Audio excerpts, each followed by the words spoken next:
बिस्मिल्लाहिर्रहमानिर्रहीम। अस्सलाम वालेकुम स्टूडेंट्स।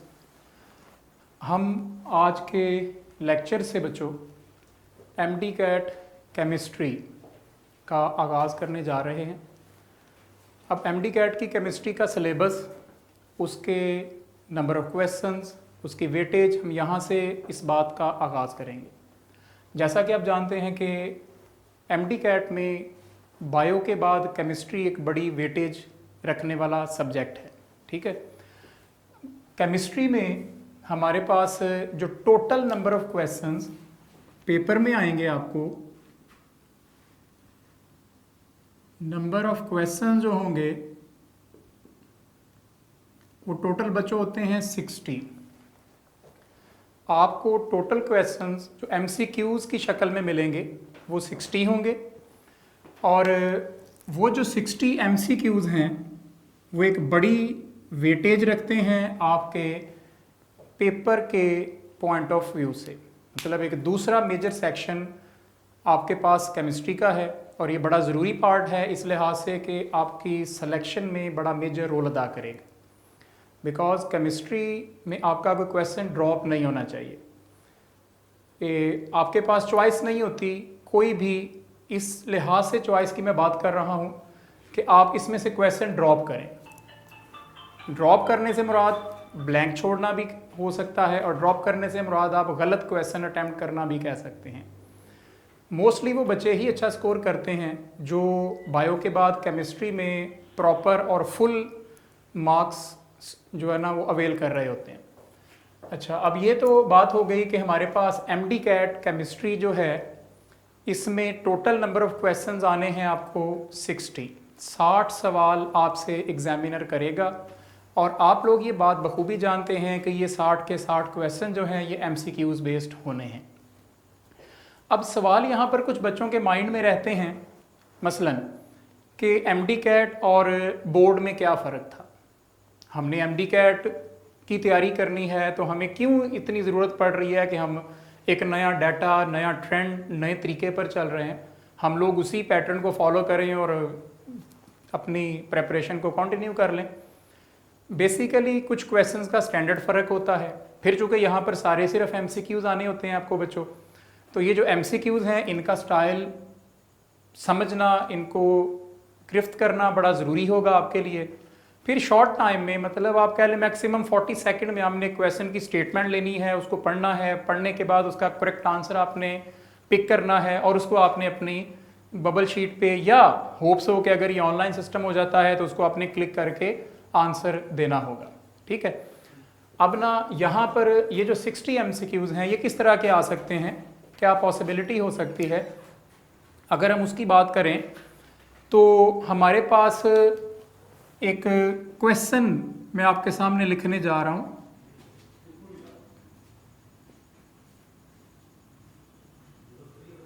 सैम्पल क्वेश्चन है ये, लेकिन ये पास्ट पेपर का क्वेश्चन है जो मैं आपके सामने लिखने लगा हूँ। ये पास्ट यूएचएस के एग्ज़ाम में पूछा गया सवाल है, और मसलन वो लिखता है कि इन द मैस, स्टेटमेंट आती है आपको, इन मैस स्पेक्ट्रोमीटर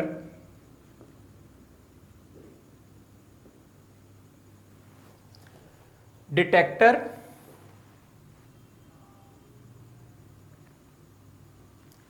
और ion collector records. Mass spectrometer के अंदर आयन कलेक्टर या डिटेक्टर जो है ये क्या चीज़ रिकॉर्ड करता है, आप इसका जवाब देंगे। एंड ऑब्वियसली आपके पास 4 ऑप्शन जो लिखी गई होंगी, फ़र्ज़ करें एक में वो लिख देता है जी मैस नंबर, एक ऑप्शन में एग्जामिनर आपके सामने लिखता है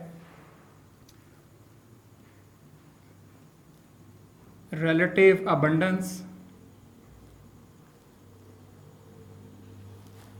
तीसरी ऑप्शन में आपसे एटॉमिक नंबर, और फोर्थ ऑप्शन में आपको नंबर ऑफ आइसोटोप्स। इस तरह की कोई बात कर दी जाती है।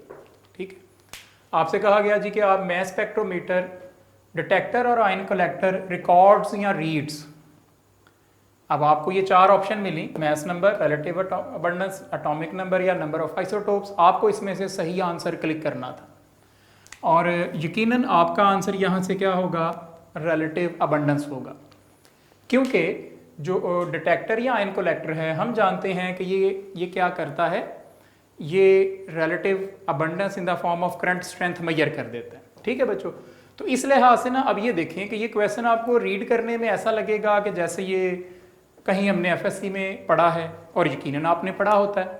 ठीक है, अब फिर एक और क्वेश्चन बच्चे यहाँ से करते हैं कि हम डाटा कहाँ से लेंगे। मतलब आपको कहा गया जी कि एमसीक्यूज बेस्ड तैयारी आपने करनी है, जिसके लिए यकीनन आपको class work, lectures, home assignments, test और उसके साथ साथ फिर भी बच्चों की डिमांड है कि, और वो माइंड में आता है एक नेचुरल सा क्वेश्चन के जी जो टेक्स्ट बुक है वहाँ पर तो ऐसा नहीं लिखा गया कि हम लोग एमसीक्यूज ही एमसीक्यूज ढूंढते रहें, और ना हमारे पास इतना टाइम होता है कि हम हर सब्जेक्ट के एमसीक्यूज खुद बनाएं, और ना इतना पोटेंशियल। तो फिर उसका हल ये होता है कि हम आपको ए नंबर ऑफ एमसीक्यूज देते हैं स्टार्स एंटी टेस्ट की बुक्स की शक्ल में। ठीक है, वो आप बुक्स लाजमी परचेज करें, और उसमें स्टार्स की केमिस्ट्री की जो बुक है वो अगर आप पढ़ेंगे तो उसमें लेट सपोज कि जो फर्स्ट यूनिट होगा उसमें मोर देन आपको 100 क्वेश्चंस मिलेंगे, ऑलमोस्ट 150 के करीब क्वेश्चंस हैं। और उसकी एक और खूबी ये है कि उनमें से 50% क्वेश्चंस हर यूनिट के जो हैं वो विद रीजनिंग आपको दिए गए हैं। यानी कि उसकी, अगर मैंने यहाँ पर ये लिखा कि इसका आंसर बी ऑप्शन है तो ये बी ऑप्शन क्यों है, उसकी रीज़न आपको मिलेगी शॉर्ट की शक्ल में, और वो आपके लिए बड़ी इफ़ेक्टिव भी रहेगी। बाकी जो 50% क्वेश्चंस होंगे वो आपकी असाइनमेंट के तौर पर हैं, जिनके आंसर्स तो गिवन होंगे लेकिन रीज़न नहीं होगी। लेकिन यकीनन अगर आप 50% को सॉल्व कर चुके हैं तो भी आप बाकियों को ईजीली सॉल्व कर जाएंगे। ठीक है बच्चों, इस तरह से ना ये एक और क्वेश्चन लिखें आप कि सैम्पल क्वेश्चन के तौर पर सवाल आ जाता है कि how many atoms of chlorine are present in 2 moles of Cl2। और ये क्वेश्चन भी यूएचएस पूछ चुका है अपने पिछले एग्जाम्स में। अब यहाँ पर भी आपके पास 4 ऑप्शन में एक ऑप्शन फर्ज करवा जाती है n सब a, दूसरी ऑप्शन हमारे पास आ जाती है 2 इंटू n सब a, तीसरी ऑप्शन आपके पास आती है 4 इंटू n सब a, इसी तरह से चौथी ऑप्शन आपके पास मिल जाती है 6 इंटू n सब a। अब देखना यह है कि आपको मोल्स दिए गए 2 और उसमें डिमांड किए गए नंबर ऑफ एटम्स, तो आप कहेंगे कि आपका आंसर ये बना, बिकॉज एक मॉलिक्यूल जो है Cl2 का उसमें 2 एटम्स हैं, एक मोल में डबल होने थे तो 2 मोल में 4 टाइम्स। अलबत्ता ये जब टॉपिक हम पहुंचेंगे तो वहां पर ये बात फिर से होगी और हम इस बात को दोबारा से दोहरा रहे होंगे। फिल वक्त ये सिर्फ एक मकसद था बताने का कि अब ये देखें कि स्टेटमेंट बड़ी सिंपल सी लगती है, क्वेश्चन बड़ा सादा सा एक उसने बना के दिया, लेकिन आंसर में जो अप्रोच है वो हर कोई वहां तक नहीं जाएगा। मोस्टली स्टूडेंट्स इसका जवाब ये लगा लेते हैं ये सोच के जी के 2 मोल्स हैं तो 2 इंटू एवोगैड्रोज नंबर करेंगे तो आंसर आ जाएगा। अब इसमें वेरिएशन एग्जामिनर समटाइम मैंने ये सिंबल लिख दिया यहाँ पर, एग्जामिनर से अगर डिजिट लिख देगा न्यूमेरिकल डाटा बना देगा, लेकिन वो न्यूमेरिकल कैलकुलेशन ऐसी नहीं होंगी जो आप डील ना कर सकें। ये जो आपके सामने ज़रब देने वाली कैलकुलेशन मैंने की, मल्टीप्लिकेशन, इससे बड़ी कैलकुलेशन आपसे एग्जामिनर केमिस्ट्री के पोर्शन में डिमांड नहीं करेगा। ठीक है, ये भी एक बड़ा प्रॉब्लम बच्चों के माइंड में होता है जो कि हम बारहा जिक्र करेंगे। कई क्वेश्चंस में हमारे साथ वास्ता पड़ेगा कि कैलकुलेटर तो अलाउ नहीं है तो हम लोग कैसे न्यूमेरिकल प्रॉब्लम्स को डील करेंगे। तो बच्चों उसकी जो रीज़न है उसका जो प्रॉपर आंसर वो सिर्फ इतना है, केमिस्ट्री के सेक्शन की हम गारंटी देते हैं कि केमिस्ट्री के सेक्शन में आपको 60 में से मैक्सिमम 2 या 3 क्वेश्चन मिलने हैं जो न्यूमेरिकल बेस्ड होने, और वो भी है जितनी कैलकुलेशन मैंने आपके सामने लिखी सिर्फ इतनी सी, इससे ज़्यादा कैलकुलेशन एग्जामिनर आपसे नहीं करता,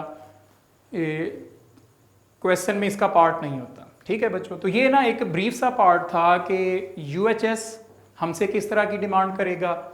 जो लोग एफएससी पढ़ते हैं उन्हें सिर्फ इतना करना होगा कि इस दफ़ा इस तैयारी के लिए उन्हें यूएचएस का सिलेबस सामने रखना होगा, वहाँ से आउटलाइन आपको पिक करनी पड़ेगी कि एग्जैक्ट जिस यूनिट की आप बात करने जा रहे हो उस यूनिट में कौन से टॉपिक्स हैं। ये ज़रूरी नहीं है कि हर टॉपिक जो है वो exact Punjab text book board से मैच करे, ठीक है। लेकिन जो अदर स्टूडेंट्स होते हैं, मसलन जो ए लेवल के स्टूडेंट्स हैं या जो उस कैटेगरी से फेडरल के स्टूडेंट्स हैं, वो ज़रा और अंदाज से सिलेबस को देखने के आदी होते हैं।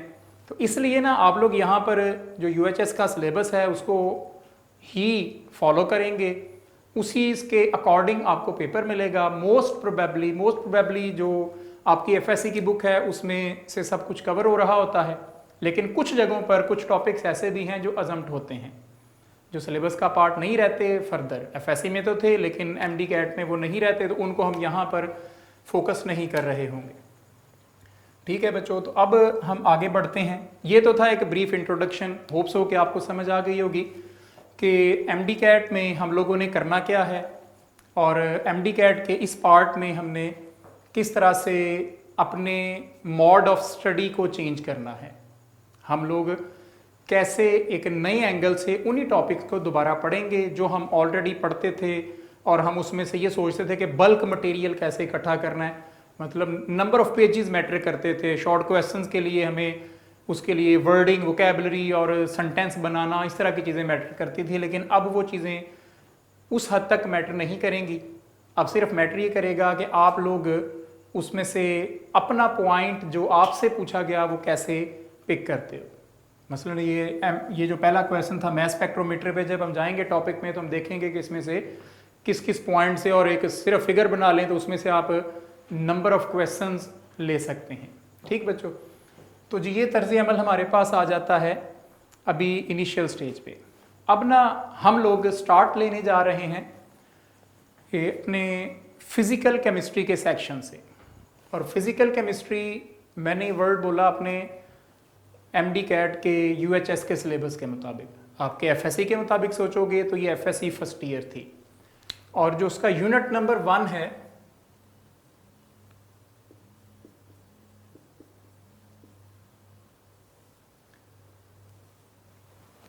ठीक है जी, एमडी कैट का यूनिट नंबर 1 जिसका नाम है fundamental concepts.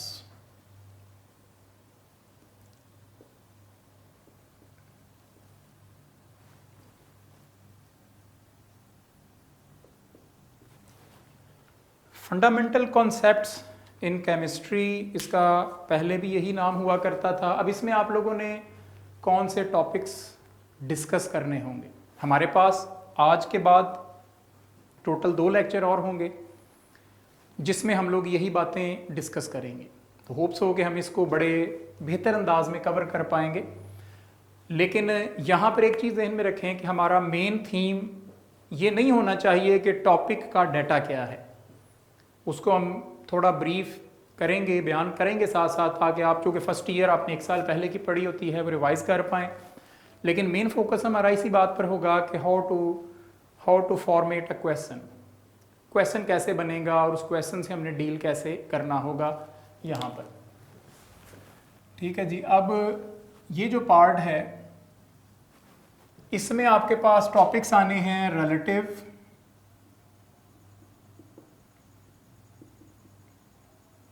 Atomic mass, isotopes and its relative abundance, ठीक है। Isotopes and it's relative abundance हमारे पास आ जाएगी। उसके बाद बच्चों हमारे पास टॉपिक आता है मैस स्पेक्ट्रोमीटर,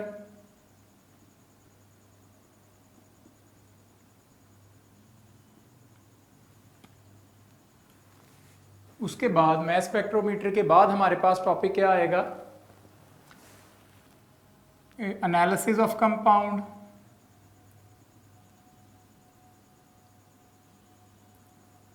जिसमें कंबशन एनालिसिस,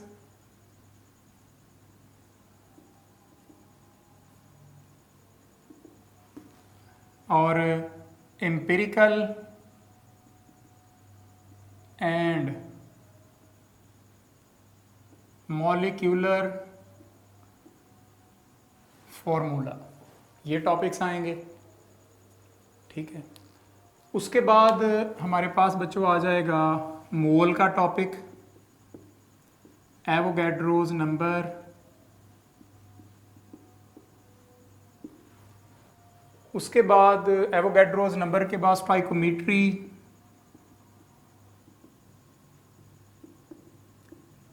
स्टोइकोमेट्री में एक हेडिंग में वो सारी कैलकुलेशन इक्वेशन बेस्ड, जिसमें लिमिटिंग रिएक्टेंट यील्ड सब कुछ इन्वॉल्व है, ये सारा कुछ हम इस यूनिट में डील करेंगे। फिर ना एक आखिरी पॉइंट हमारे पास है कंसंट्रेशन यूनिट्स,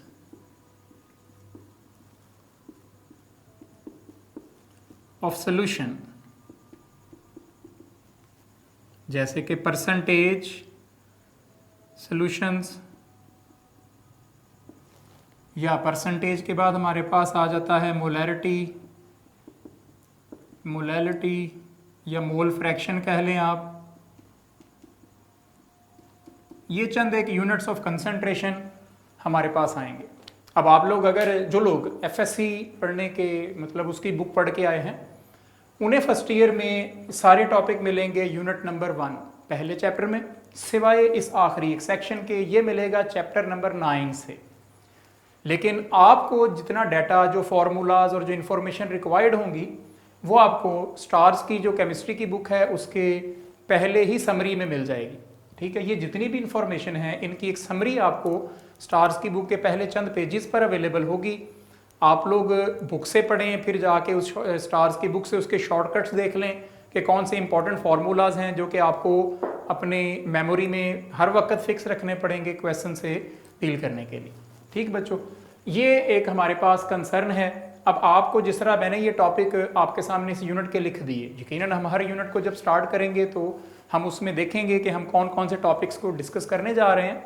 लेकिन मेन चीज़ होगी कि आप हर यूनिट को इसी तरह से लेके चलेंगे कि आप उसके टॉपिक्स लिखेंगे कि इसमें कौन कौन से टॉपिक्स हैं और ये टॉपिक्स आपने किस रेंज से, बुक के किस किस सेक्शन से कलेक्ट करने हैं।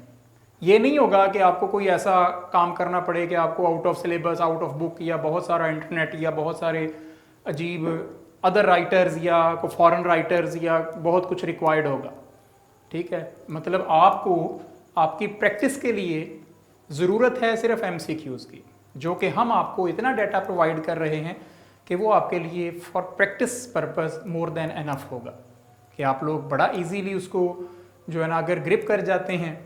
और ग्रिप करने से मुराद ये नहीं लेंगे आप लोग कभी भी जी के वो 150 MCQs हैं, बस उनको याद कर लिया तो हमारा फ़र्ज़ पूरा हो गया। Learn the MCQ solving technique, read the topic carefully, listen the lecture, और उसके बाद आप लोग इन चीज़ों को इकट्ठा करके, या आपने लेक्चर लिया, लेक्चर का टॉपिक देखा, टॉपिक से रिलेटेड आपने प्रैक्टिस क्वेश्चंस लिए, और जब एक यूनिट आपने पढ़ लिया तो उस यूनिट को पढ़ने के बाद आप लोगों ने क्या करना है, आप लोगों ने नेक्स्ट उसकी प्रैक्टिस एक्सरसाइज पे जाना है, होम असाइनमेंट आपको मिलती है उसको सॉल्व करना है और उसको डिस्कस करना है जहाँ से आपको उसकी समझ नहीं आ रही जी कि ये क्या प्रॉब्लम हम फेस कर रहे हैं, कौन कौन से क्वेश्चन हमसे नहीं हो रहे, ताकि आप लोग एग्ज़ाम में जब बैठो तो आपको ऐसा फील ना हो कि जी कि ये किस यूनिट का क्वेश्चन है। और अगर आपकी प्रैक्टिस अच्छी है तो आप यकीनन बड़ी जल्दी से उसको क्लिक कर जाते हो कि ये कौन सा यूनिट है, कौन सा टॉपिक है और इस क्वेश्चन को हमने कैसे अपने लिए सम अप करना होगा। ठीक है बच्चों, तो चलें जी, अब हम बात शुरू करने जा रहे हैं अपने पहले टॉपिक यूनिट 1 से, जिसका नाम है रिलेटिव एटॉमिक मास।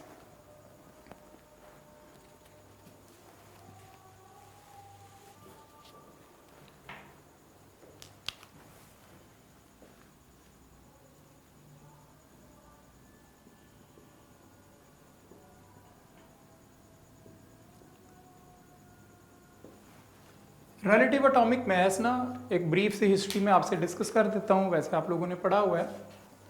इसे हम AMU मतलब एटॉमिक मास यूनिट लिखते हैं, और इसका पर्पस है to find the atomic masses of various elements. How या why to select this scale, ये स्केल क्यों बनाया हमने। बेसिकली एटम्स बहुत स्मॉल हैं, उनके मैसेज भी बहुत कम हैं, तो इतने स्मॉल साइज्ड एटम और इतने कम मैस रखने वाले जो ऑब्जेक्ट्स हैं उनके मैसेज को मेजर करने के लिए हमें स्केल की ज़रूरत है। हम लोग इसमें क्या करते हैं, हम लोग कहेंगे कि mass of an atom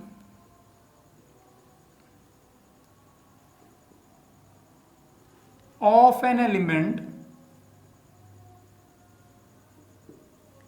compared to mass of an atom of carbon taken as 12। हमने क्या कर रखा है, कार्बन को स्टैंडर्ड बनाया है, कार्बन का एटॉमिक मास 12 माना, या मोर प्रिसाइजली आप लिखेंगे 12.0000 AMU, ठीक है।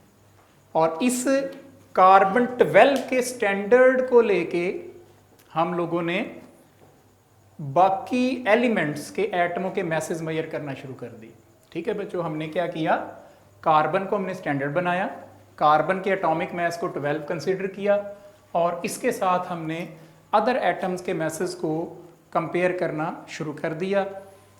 अब हम लोग जो रेफरेंस यहाँ बनाएंगे कार्बन 12, इसमें से हम कंसीडर करेंगे कि 1 AMU क्या है, ठीक है। 1 AMU जो होता है ना, हम कहा करेंगे it is 12th part of C12, या इसको इस तरह भी लिख देते हैं 1/12 ऑफ C12।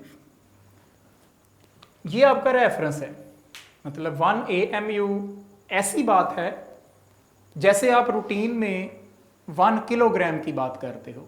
आपने एक स्टैंडर्ड सेट किया, उसमें आपने मैस को रख दिया जी 1 किलोग्राम, और फिर उस 1 किलोग्राम से आपने कंपैरिजन स्टार्ट कर दिए मटेरियल के और उनकी आपने अमाउंट्स कैलकुलेट करना शुरू कर दी।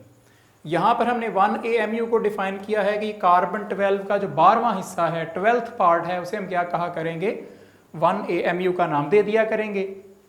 और बाकी एटमों को ये देखेंगे कि वो इसके मुकाबले में कितने गुना भारी हैं, उनका मैस कितने गुना ज़्यादा है, और वो उनके एटॉमिक मैस को रिप्रेजेंट कर दिया करेगा। फिर हमें ये भी पता है कि जो 1 AMU होता है ये बराबर होता है 1.66 10⁻⁻27 किलोग्राम्स, और ये बराबर होता है 1.66 10⁻⁻24 ग्राम्स। अगर आप किलोग्राम्स में लिखेंगे तो 1 AMU का रिलेशन है 1.66 10⁻⁻27, और अगर ग्राम्स में लिखेंगे तो ये होगा 1.66 × 10⁻⁻24 ग्राम्स, ठीक। अब यहाँ से ये जो रिलेशन है ये एक बड़ा कॉमन क्वेश्चन है MCQ। आपसे कहा जाए कि एक AMU में कितने ग्राम्स होते हैं, या मैं आपको क्वेश्चन ये करता हूँ कि 1 gram of a sample contain -AMU, और आपको इसके मतलब कुछ ऑप्शंस मिलती हैं। मसलन एक ऑप्शन आपको मैं देता हूँ 1.66 10⁻+24, बी ऑप्शन में लिख दिया जाता है 1.66 10⁻⁻23, थर्ड ऑप्शन में लिखा जाता है 6.02 10⁻23, और फोर्थ ऑप्शन में लिखते हैं 6.02 10⁻⁻23। तो यहाँ से जब आप इसका रेसिप्रोकल लोगे तो आपका आंसर चार्ली ऑप्शन आ जाएगा। और ये अजीब इंटरेस्टिंग चीज़ है कि ये क्या है, एवोगैड्रोज नंबर है। मतलब हम जो 1 ग्राम है अगर उसको AMU में कन्वर्ट करेंगे तो हमारा आंसर क्या निकलेगा, दैट विल बाय चांस जो है ना, that will come out to be equal to the Avogadro's number, ठीक है। तो इस तरह से आप लोग ये AMU का रिलेशन बना के 1 AMU की डेफिनेशन कि किसके बराबर है, 12th पार्ट के बराबर है, ये क्वेश्चन हो सकता है। फिर 1 AMU में कितने किलोग्राम है या कितने ग्राम है, ये सीधी सीधी स्टेटमेंट आ सकती है और आ जाती है। ऐसी बात नहीं होती कि मतलब आप सोचें कि क्वेश्चन मुश्किल ही होना है। माइंड सेट ये होता है हमारा कि क्वेश्चन, चूंकि एंटी टेस्ट का वर्ड यूज़ हो रहा होता है तो हम ये माइंड फिक्स करके बैठे होते हैं कि बड़ा ही मुश्किल होना है। हालांकि ऐसा नहीं है। मुश्किल क्वेश्चन होंगे, ज़रूर होंगे, लेकिन वो कितने होंगे? 60 में से हार्डली 5 से 8 क्वेश्चन। बाकी सारे क्वेश्चन वो होंगे जो कि आपको मार्क्स दे के और आपके कॉन्फिडेंस को बिल्ड करने में हेल्प आउट करेंगे। और जो बच्चा वो 50, 52, 54 क्वेश्चंस जो कि बहुत इजी हैं वो अटेम्प्ट कर जाएगा, यकीनन उसका कॉन्फिडेंस लेवल ये होगा कि वो इस तरह का अगर कोई थोड़ा सा वेरिएशन वाला क्वेश्चन है भी तो वो उसको ट्रबल नहीं करेगा, वो इजीली उसको भी डील करेगा। एक आखिरी बात यहाँ से करते चलें, आपसे ये कहा गया था कि एटॉमिक मास यूनिट में हमने कार्बन 12 को स्टैंडर्ड बना लिया, ठीक है, और कार्बन 12 के 12th पार्ट से हम कंपैरिजन कर रहे हैं और उसके मुताबिक हम एटमों के रिलेटिव एटॉमिक मैसेज मेजर करने जा रहे हैं। अब कार्बन को ही क्यों हमने स्टैंडर्ड रखा? उसकी वजह एक तो ये ली जाती है जी कि कार्बन के फ्रैक्शन के बाद आप देखें, अशारिया के बाद चौथे स्केल तक, चौथे डिजिट तक हमारे पास जीरो आ रहा है, 12.0000, मतलब वैल्यू बड़ी एब्सोल्यूट हो जाएगी। और इस बात को हम इस तरह से MCQs में आंसर करते हैं कि अगर ऐसा कि क्वेश्चन आ जाए जी कि कार्बन 12 को क्यों स्टैंडर्ड लिया गया, तो आप उसका आंसर क्या देंगे कि इससे जो एरर था, जो गलती के चांसेस थे, वो नैरो डाउन हो गए, ठीक है। जो मतलब दूसरे एटमों के मैसेज को कैलकुलेट करने में गलती हमसे हो सकती थी, वो एरर यहाँ बड़ा कम हो जाता है। ठीक बच्चों, तो ये एक ब्रीफ सा हमने डिस्कशन की है अबाउट रिलेटिव एटॉमिक मास, जिससे कि अमूमन किताब में आप देखेंगे तो एक चंद लाइनें, 3-4 लाइनों का एक छोटा सा टॉपिक नजर आता है आपको, लेकिन MCQs के पॉइंट ऑफ व्यू से ये वाला जो रिलेशन है ये अहम होगा, इसका रेसिप्रोकल वाले पॉइंट इंपॉर्टेंट होगा, 1 AMU की डेफिनेशन आ जाएगी, और हम ये वाला स्केल क्यों चूज़ करते हैं, ये 4 बातें आप सोचेंगे, समझेंगे, याद रखेंगे MCQs की शक्ल में। आगे बढ़ते हैं और हमारा अगला टॉपिक बच्चों स्टार्ट हो रहा है और वो है आइसोटोप्स।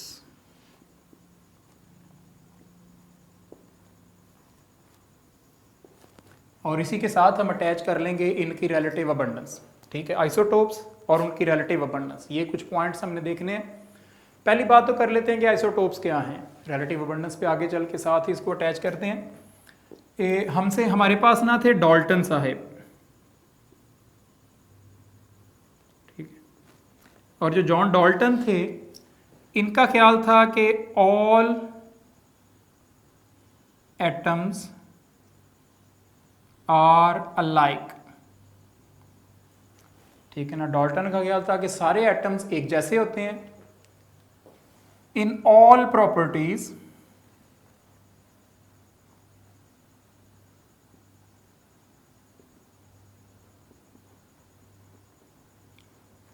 इंक्लूडिंग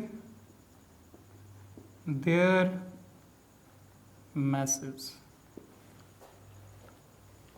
ये डाल्टन की थ्योरी, डाल्टन का ख्याल था कि सारे एटम एक जैसे होते हैं, उनकी प्रॉपर्टीज एक जैसी होती हैं, उनके मैसेज भी एक जैसे होते हैं।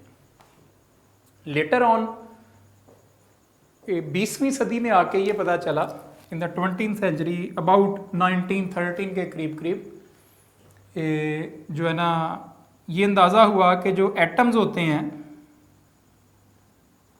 सम टाइम have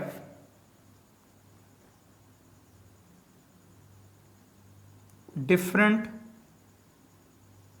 masses, कि एक ही एलिमेंट के जो एटम्स हैं उनके मैसेज क्या हो सकते हैं, एक दूसरे से डिफरेंट हो सकते हैं।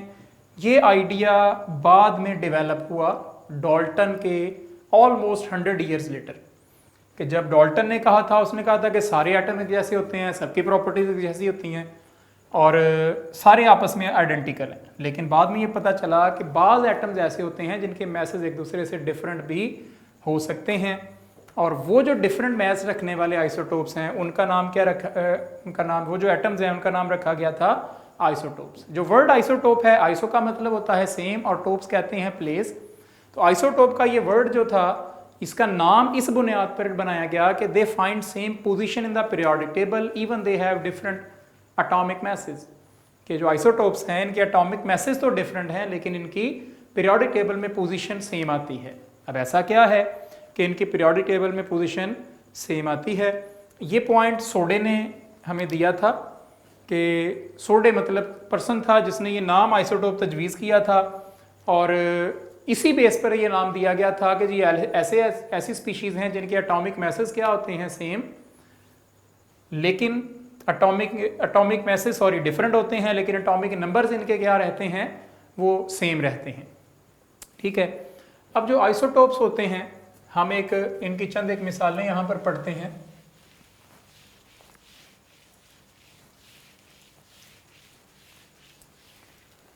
मसलन आपके पास हाइड्रोजन है,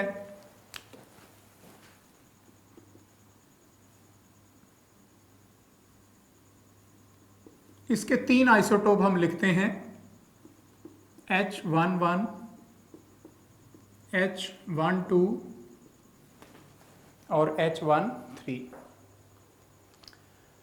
अब ये जो 1 है तीनों में, ये हैं इनके एटॉमिक नंबर्स। मतलब आप ये कह लें कि इनमें प्रोटॉन्स, इलेक्ट्रॉन्स और न्यूट्रॉन्स काउंट करें। तीनों में प्रोटॉन हो गए 1 1 1, इलेक्ट्रॉन भी 1 1 एंड 1, न्यूट्रॉन्स हो गए 0 1 एंड 2। न्यूट्रॉन कैसे कैलकुलेट होंगे, इसमें से इसको सेपरेट करते जाए। 1 - 1 0, 2 - 1 1, 3 - 2, 3 - 1 2। और ये वाला पॉइंट हम हाईलाइट करना चाह रहे हैं बेसिकली कि वो कौन सा फंडामेंटल पार्टिकल है न्यूक्लियस में जिसके बदलने से क्या पैदा हो रहे हैं, आइसोटोप्स जनरेट हो रहे हैं, और वो है न्यूट्रॉन। मतलब ये है कि किसी भी एलिमेंट के नंबर ऑफ जो आइसोटोप्स हैं वो वेरी करेंगे, उसमें नंबर ऑफ न्यूट्रॉन्स के बदलने से। न्यूक्लियस में प्रोटॉन सेम रहेंगे हमेशा, चाहे किसी एलिमेंट के 2 हैं 10 हैं या उससे ज़्यादा आइसोटोप्स हैं, लेकिन उसमें प्रोटॉन्स चेंज नहीं होंगे, उसके अंदर इलेक्ट्रॉन्स भी चेंज नहीं होंगे। जो चीज़ बदलेगी वो होगी न्यूक्लियस में नंबर ऑफ न्यूट्रॉन्स, जिसकी बदलने से नए एक ही एलिमेंट के आइसोटोप्स पैदा होते चले जाएंगे। आइसोटोप की एक बड़ी क्वालिटी क्या है कि they have same chemical properties.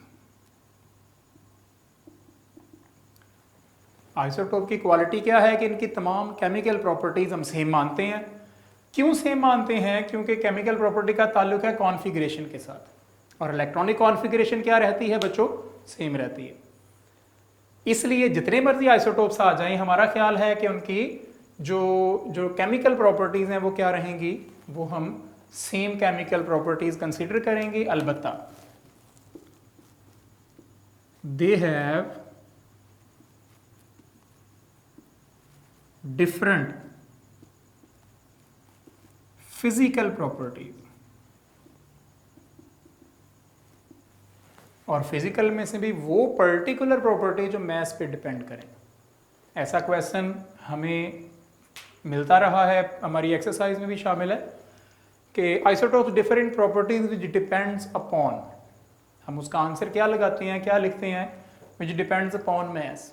आप क्लियरली ये बात जहन में रखेंगे और ये पॉइंट्स आपके पास क्वेश्चन की शक्ल में भी आएंगे कि वो कौन सी प्रॉपर्टीज़ हैं आइसोटोप्स की जो सेम हैं, या वो कौन सी प्रॉपर्टीज़ हैं आइसोटोप्स की जो एक दूसरे से डिफरेंट हैं। फिर ना इसके साथ साथ ये मैं इधर एक समरी दे रहा हूँ आपको, चंद एलिमेंट्स, जैसा कि ना मसलन आप कहते हो कि हाइड्रोजन के 3 आइसोटोप्स हैं, ऑक्सीजन के भी 3 आइसोटोप्स हैं, निकल एलिमेंट जो है इसके 5 आइसोटोप्स हम मानेंगे, कैल्शियम के, पलाडियम के, कैल्शियम के 6, पलाडियम के भी 6 होंगे। फिर उसके बाद कैडमियम के 9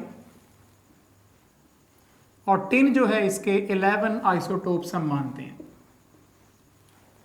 ये चंद एक एलिमेंट्स जो है ना, ये आपको एक इंफॉर्मेशन कह लें दी जाती है कि किसके कितने आइसोटोप्स हैं। अब इस इंफॉर्मेशन को लेके बच्चों को ये परेशानी लग जाती है यहाँ पर कि हम किस किस को याद रखेंगे। तो सिर्फ ये जो 4-5 आपको दिए गए हैं, आप सिर्फ इन्हीं को याद रखेंगे। अगर कोई ऐसा क्वेश्चन आता है जी कि किसी एलिमेंट का नाम दे के कहा जाए कि इसके कितने आइसोटोप्स हैं, तो वो कोई बड़ा फेमस नॉर्मल सा एलिमेंट होगा, जैसे कि हाइड्रोजन हो सकता है, ऑक्सीजन हो सकता है, कार्बन हो सकता है, जो यहाँ नहीं लिखा। और चलें इधर इंसर्ट कर देते हैं, कार्बन के भी 3 आइसोटोप्स माने जाते हैं, ठीक है। और ये जो है ना कार्बन हो सकता है, या जो स्टेबल मैक्सिमम रखने वाला है टिन, उसका जिक्र हो सकता है, ठीक है। तो इस तर्ज अमल पे आप लोगों ने इस टॉपिक को लेके चलना है। अब आखिरी बात मैं यहाँ पर बहुत ब्रीफ करता जाऊंगा रिलेटिव अबंडेंस की।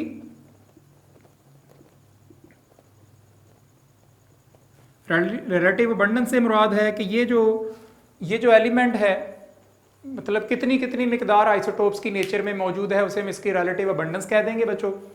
अब हमारे पास जो प्रॉपर्टीज होंगी एलिमेंट की, वो किससे रिलेट की जाएंगी, उसके मोस्ट अबंडेंट आइसोटोप के साथ। फिर इसमें से कुछ इंफॉर्मेशन आपको याद रखनी होती हैं। मसलन जो टोटल आइसोटोप्स हमने आज तक फाइंड किए हैं वो हैं 280। इनमें से 40 जो हैं वो कहलाते हैं रेडियो एक्टिव, और जो 240 हैं वो कहलाते हैं स्टेबल। मतलब वो रेडियो एक्टिव नहीं है, फॉर एवर हैं।